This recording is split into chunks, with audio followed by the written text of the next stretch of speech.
பச்சை மிளகு ஊறுகாய்க்கு தேவையான பொருட்கள் பார்த்திங்கன்னா பச்சை மிளகு 2 லெமன் எடுத்திருக்கேன், 1 டேபிள் ஸ்பூன் அளவுக்கு உப்பு, அவ்வளோதான். பச்சை மிளகாய் வாங்கினோடனே இந்த மாதிரி தண்ணியில் கொஞ்சம் ஊற போட்டிங்கன்னா கொஞ்சம் அதில் இருக்கிற அழுக்கெல்லாம் போயிடும். அதுக்கப்புறமா நம்ம அதை உரித்து எடுத்துக்கலாம். லெமனை நம்ம புழிஞ்சு வச்சுக்கணும். இந்த மாதிரி ஒரு குட்டி கிச்சன் டவலில் இதை போட்டுட்டு நம்ம நல்லா இப்படி துடைச்சி எடுத்துக்கலாம். கொஞ்சம் தண்ணி இல்லாமல் அதை அதுக்கப்புறம் உரித்து ஒவ்வொன்றா எடுத்துடலாம். இந்த மாதிரி இந்த மிளகு இருக்கு இல்லையா, பச்சை மிளகு, இதெல்லாம் டவலில் துடைச்சி க்ளீனாக வச்சாச்சு. ஸோ அதுக்கப்புறம் இந்த லெமன் 2 லெமனை பிரித்து வச்சுருக்கேன், கல்லுப்பிங்க வச்சுருக்கேன். அந்த லெமனோட துண்டு இருக்கு இல்லையா, அதையும் குட்டி குட்டி பீசஸாக இந்த மாதிரி கட் பண்ணி வச்சுருக்கேன். அதையும் இதிலேயே போட்டுற போகிறோம். ஸோ இப்போ அந்த லெமன் ஜார் எடுத்து இதில் விட்டுற போகிறோம், அது மூழ்கிற அளவுக்கு. அதுக்கப்புறம் இதில் இருக்கிற இந்த கல்லுப்பையும் அப்படியே போட்டுருவோம்.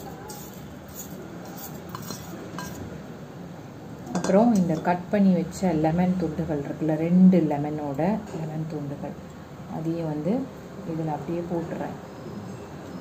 இது ஒரு 2 வீக்ஸ் ஆகும் ஊறுறதுக்கு. ஏன்னா இந்த லெமன் ஊறுறதுக்கு ஒரு 2 வீக்ஸ் ஆகும்.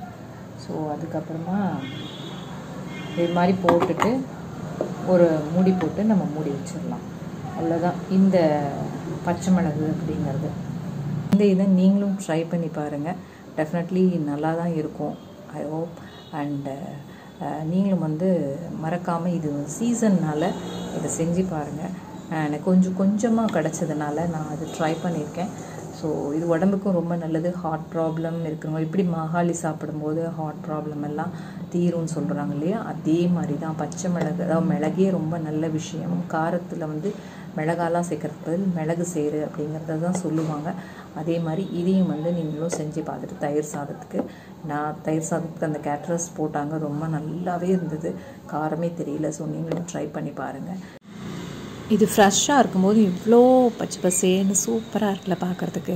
இதுவே கொஞ்சம் ஊற பார்த்திங்கன்னா கலர் கம்ப்ளீட்டாக சேஞ்ச் ஆகிடும். இதுதான் அந்த கலர் ஃபுல்லாக கம்ப்ளீட்டாக சேஞ்ச் ஆனது. காரமும் அதே சமயத்தில் நாளடைவில் குறைய ஆரம்பிச்சிடும். குழந்தைங்களுக்கும் சேஃபு, நம்மளுக்கும் எண்ணெய் இல்லாத ஊறுகாய் அப்படிங்கிறது. ட்ரை பண்ணி பாருங்கள். வேறு ரெசிபியில் மீண்டும் சந்திப்போம். நன்றி, வணக்கம்.